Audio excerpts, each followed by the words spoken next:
Hey, thanks for watching my YouTube channel.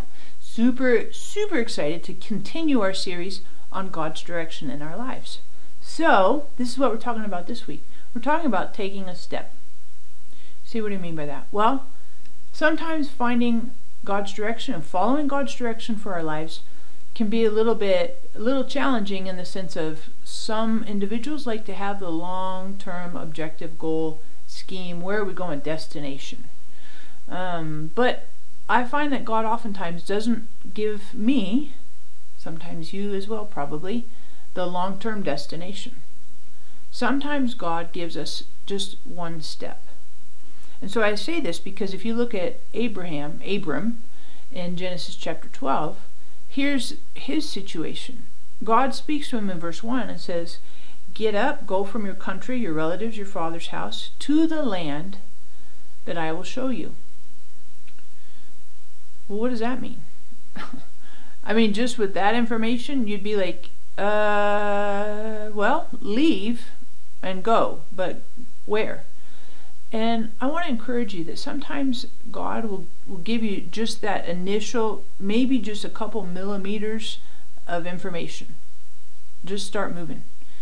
And it's hard for us sometimes if we want the whole goal, the whole picture, the destination. It's hard for us to go because we're like, well, we don't know which direction. We're not exactly sure how or what.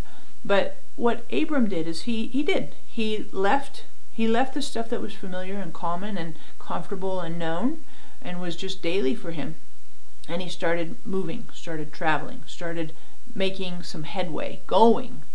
And I want to encourage you that sometimes God's direction may not seem super abundantly clear and overt and blatant, but God does give you direction. And sometimes what helps the most is if you start moving, start going, just get up and start doing something. There's a lot of times when I've done that and I'm like, well, I'm not exactly sure where and how to go, but I feel like you're kind of directing me this way, so I'm going to start moving in that direction. That happened to me for sure with writing. I felt like God was saying, well, you know, Sarah, you like to write, so I want you to start writing. So I just start writing.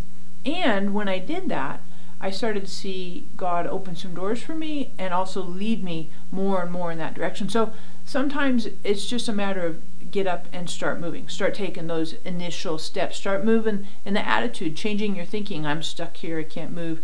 Start dusting out the cobwebs and blowing them off and saying, okay, well, let's at least start making some forward progress in our attitudes, our thoughts, our mindset, and even some of the time, space that we give to God's direction. And when we do that, I believe that God can, and I like this phrase, you can't steer a parked car.